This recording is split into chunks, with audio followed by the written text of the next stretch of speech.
In an exclusive conversation with Times Network's managing editor and chief business officer Times Influence, Mihir Bhatt, Andhra Pradesh's Minister for Information Technology, Electronics and Communications and Human Resource Development, Nara Lokesh, explains how the state is tracking global trends, building sector-specific ecosystems and converting high-level engagement into real, on-ground outcomes.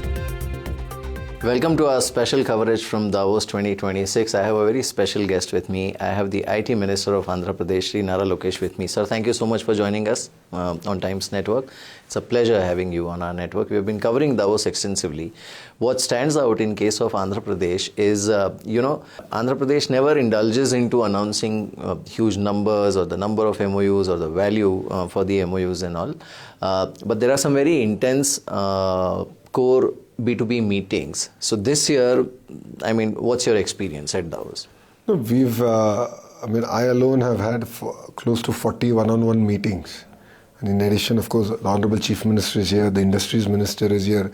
So together we're working very hard to sort of have conversations, number one. Number two, also understand the future sectors, if I may, the sunrise sectors. And how do we go about building ecosystems around that sector? So we are here in Davos to also learn. So we are part of various forums, we interact, we engage, and that's what Andhra gains at the end of it. Mm-hmm. But don't you feel, because there are this year, in fact, the Indian contingent is one of the largest, with 10 states also participating apart from India Pavilion. And there was so much buzz when you enter the India Pavilion and even the state pavilions. Andhra quietly operates in one corner and does all those meetings. So, why is that approach? Well, Andhra is in midst of all the hustle and bustle. I think we have the perfect real estate, if I can say that. No, but see, honestly, Mr. Naidu is the original Davos man, and he understands the value of Davos. And the brand that he carries requires a certain amount of space also to work, because a lot of people want to meet with him, meet the delegation, want to interact, start having conversations here. So therefore, we need this kind of space to actually do what we have to do.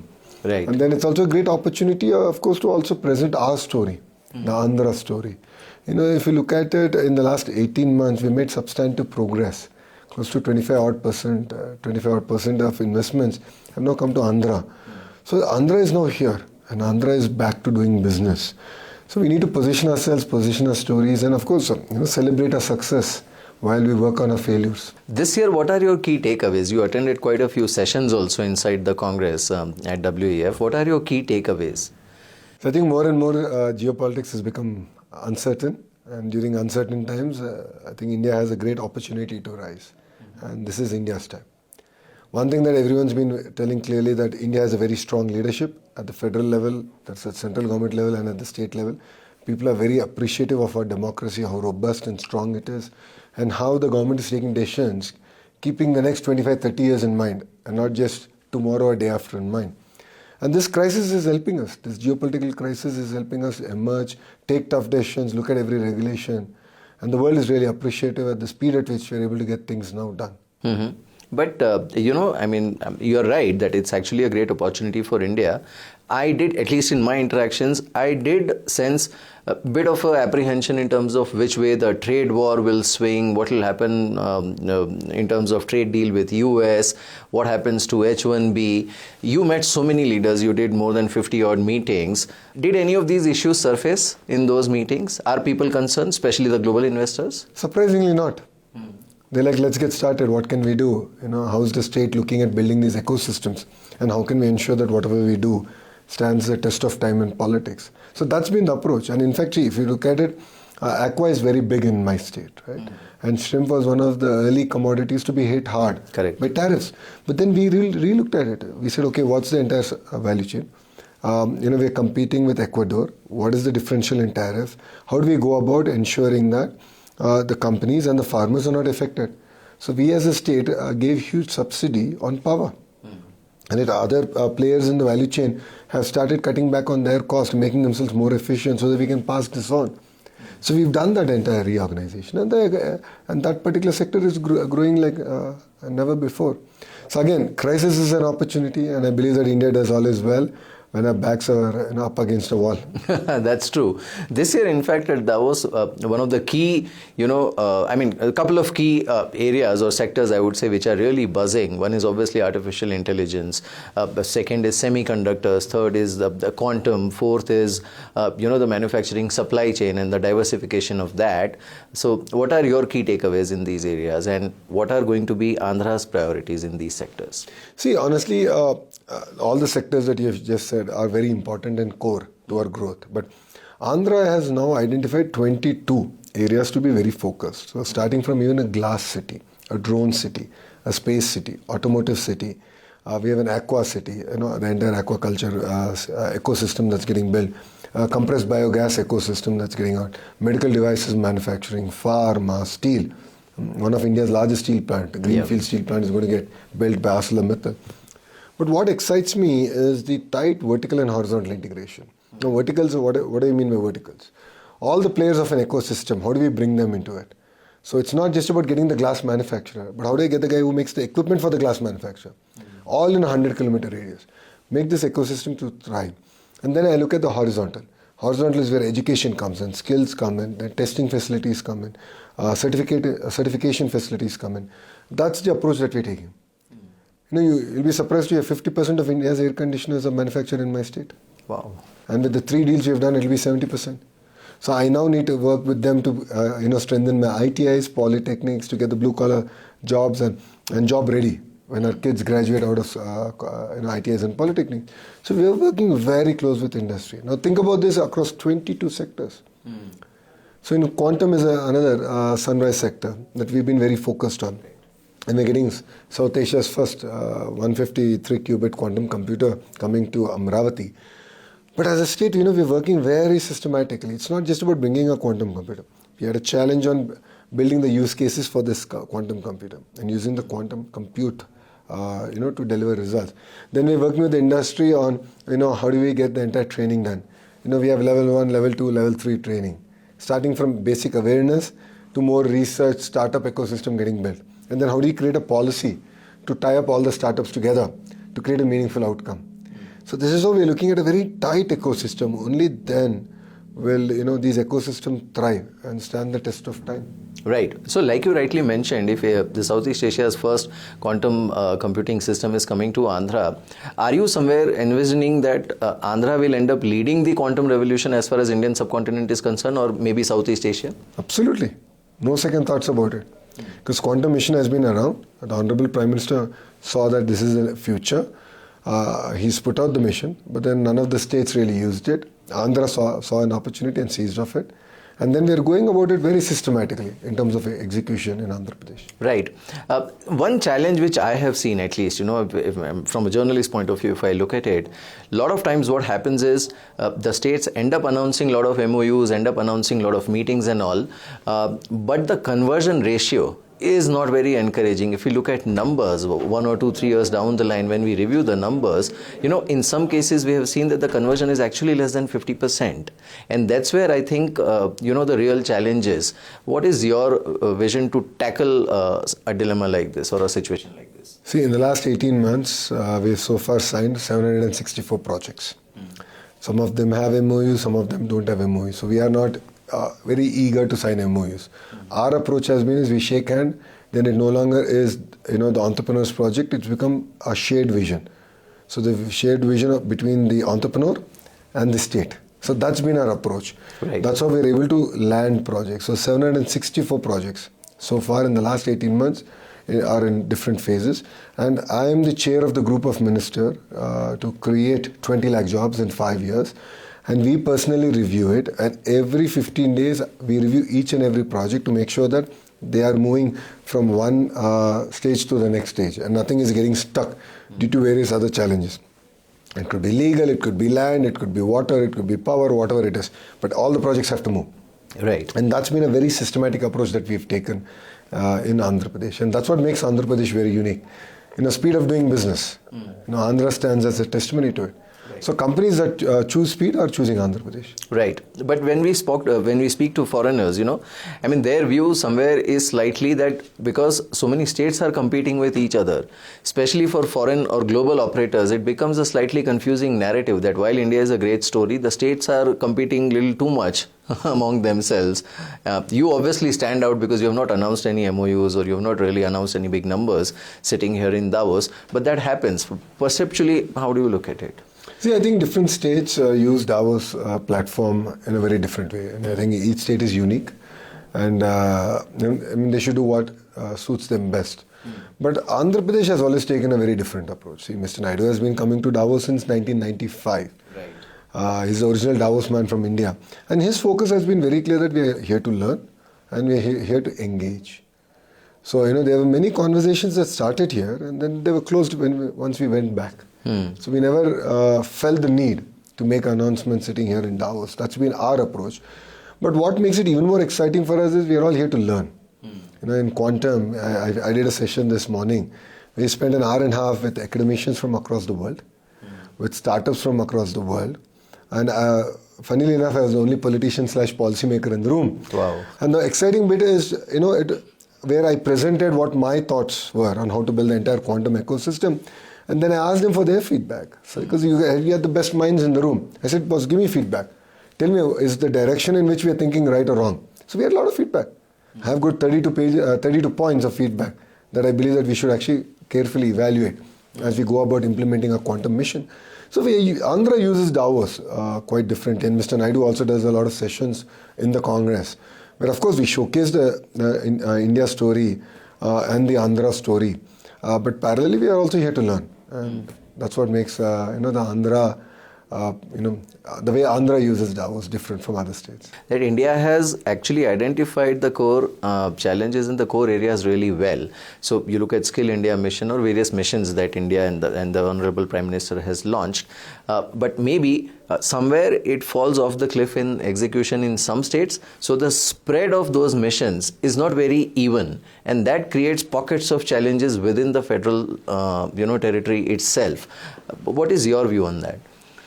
Well, see, again, different states have different capacities to execute on Honorable Prime Minister's vision. While Andhra Pradesh is quite clear. So, if our Honorable Prime Minister, gives a clear direction that this is the way we should move, walk, Andhra will run. And that's been our approach. So, if you look at labor reforms, we led it from the front. If you look at decriminalization of various regulations, we're leading it from the front. And we want to be number one. So, I believe that states should compete. And when states compete, India win. Right. India wins. So definitely in terms of maturity level of executing certain reforms, different states are at different level. And again, we must keep in mind that politically the circumstances will be very different in that particular state compared to Andhra. And Andhra is again different from Maharashtra. Maharashtra is different from Tamil Nadu. So every state is unique in its own way, right? And they'll have their own challenges and they'll find their own solutions. While the larger framework exists, and I believe that's good. Right. I'll ask a couple of political questions. Can't let you go without that. But obviously, you are, considered and perceived as one of the most dynamic next-gen leaders as far as Indian polity is concerned. What is your view? Because, there is, back home, there is always friction between opposition and the ruling party. Sometimes even good and positive policies from center are not necessarily being rolled out very efficiently or not rolled out at all. We have seen the controversy around new education policy as well. And it's high time, if India really wants to compete, and we are talking of being in the same league as US and China are, the first thing that we need to actually sort of revamp is the education, where we have seen all states going in different directions. How do you see that? So as an education minister, we have embraced NEP. There are certain points in NEP that I might not necessarily agree with, and there are some points that I will require time to roll it out. Because that requires convincing the larger, teachers or the Anganwadi workers. It requires a lot more effort, and you have to build a political consensus towards it. See, as a political establishment, Telugu Desam Party is a very regional party, and our approach has always been that we are here to learn. So we're not necessarily only in Davos, but even back home, we're willing to learn. So we reach out to all these unions, we take their views, we take their inputs, and we inculcate it. And we are also human. 3 out of 10 decisions will anyway go wrong. And we are willing to correct. While this is happening, it's equally responsible, opposition, that they balance things out. They should also learn to give feedback. It's very unfortunate that today, there's no discourse in a parliament. It just becomes sloganeering and shouting. I think this time has come to put a full stop to that and actually create a vibrant democracy, and we actually debate on the bills. Any inputs to be done should be given, and then it should be voted. But like you also pointed out, that there are some issues where you see some challenges in new education policy. Which are those issues? See, these issues, honestly, being a partner of NDA, these are issues that I will discuss with Dharmendra Pradhanji in a closed-door session. Because that is the quality of discussion that we have. And with all fairness, that is the freedom he has given to me personally. Right. So I've always had the opportunity to go sit with him in a closed-door session and disagree with him. Either I convince him or sir will tell, nahi, aise karna hai. So it's a mutual understanding. So anything is there, we do it in closed door. So nothing to be worried too much about. And you also mentioned that some of those measures may take slightly longer to implement. So do you have a timeline in mind, or which are those measures which you think may take some time? Because end of the day, I think when government rolled out new education policy, the whole aim was to have a uniform educational structure in India, maintaining the heritage of regional languages. No, absolutely. In fact, Dharmendra Pradhanji, emphasizes the importance of mother tongue. Every time I meet him, he's like, don't miss that. Don't get carried away. That's the clear message that he gives me. He's like, don't forget your mother tongue. So that way, the so-called controversy or how languages are being weaponized is quite hilarious. Yeah. And it's very unfortunate that some political parties are doing it. In fact, I'm a beneficiary of 3 languages. I wouldn't say I'm fluent in Hindi, but I'm conversational in Hindi. Yeah. And it has helped me, immensely helped me. And my son, who's 11 years old, is learning Hindi. Right. I believe it's very important that kids learn 3 languages. And it's not mandated that it has to be Hindi, it could be any language. Correct. So these are things that I think we are slowly educating and building greater consensus, even in our state, and we will roll it out. Right. Though a lot of southern states have been very, vocal about how this is going to wipe out their heritage and minus Andhra. Minus Andhra, of course. Andhra has always made it very clear that we believe that 3 languages is important, and being beneficiaries of it, personally, I believe in the power of it. Right. Any particular message that you would like to give to the larger audience and global investors from this platform? One, India is the future. India is going to lead the way. There's amazing discussions happening around by when India will be the 3rd largest economy and by when will be the 2nd largest economy. India is a very diverse country, and states like Andhra Pradesh are leading the change from the front. So companies that choose speed are choosing Andhra Pradesh. We are here to do business. We are here to ensure that your dreams are executed flawlessly on the ground. And openly we are welcoming everyone to Andhra Pradesh. And to be fair, no risk, no reward, and no story. Absolutely. That's our motto, and we will deliver on the speed of doing business. Absolutely. Well, on that note, thank you so much, sir, for joining us. Thank you for having me. Thank you.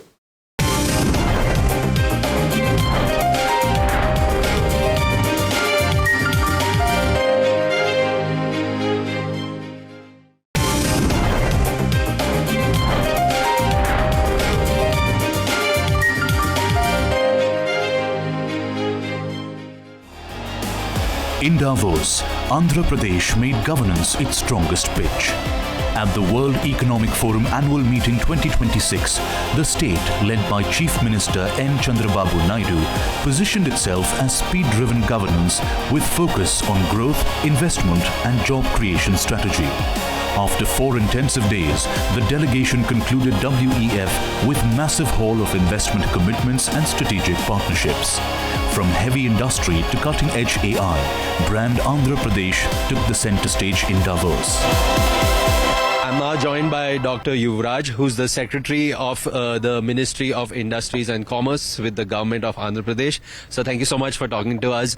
We are here at Davos. I just wanted to know from you the thoughts of the strategic vision of Andhra Pradesh in the specific space of logistics, maritime ports, and we are here at Davos, so if you could shed some light on that. So Andhra Pradesh is one state which has almost 1053 kilometers of coastline.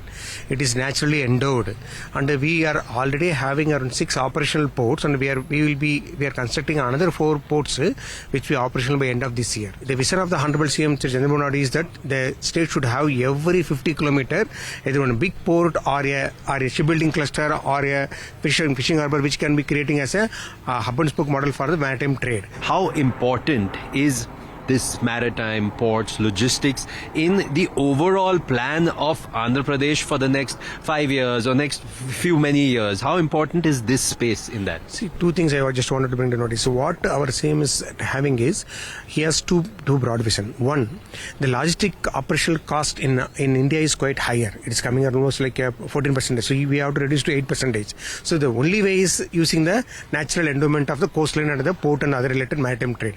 The second thing which is also creating is, now it is vertically siloed. The approach, various airport or port or road, railways are vertically siloed. So we wanted to create an integrated system. So the state has created the Andhra Pradesh Logistic Infrastructure Corporation, which is this particular body which is going to plan holistically to integrate all these logistic infrastructures into a single aim of to increase the trade. As of now, the GSTP contribution through maritime trade, because our export is also there. We are very, very strong in aquatic products. We are strong in pharma. So we have more and more products. For example, you recently saw about our green hydrogen and ammonia plant, which is our CMS laid the foundation, machinery erection. So next year it will be, the product will go to Germany. It has to go only through the maritime trade only. These are all the green ammonia products. So we have a huge prospect of having a maximum proportion of contribution of GSTP from the coastal side. Fantastic. Thank you so much, Dr. Yuvraj, for talking to us here on Times Network. I have with me Mr. Shubham Bansal. He's the Director for Industries. Thank you so much, Shubham, for joining us. I would like to actually talk to you about the major sectors that the state focuses on and the strategy behind not signing MOUs but doing these discussions and then going back home and then laying the roadmap for these companies.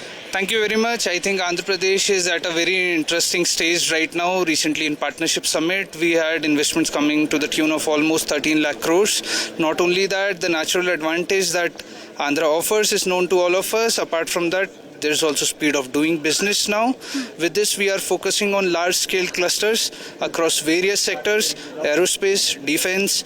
We also recently inaugurated the India's first drone city and space city during the Partnership Summit by the Honorable Union Minister for Commerce and Honorable Chief Minister.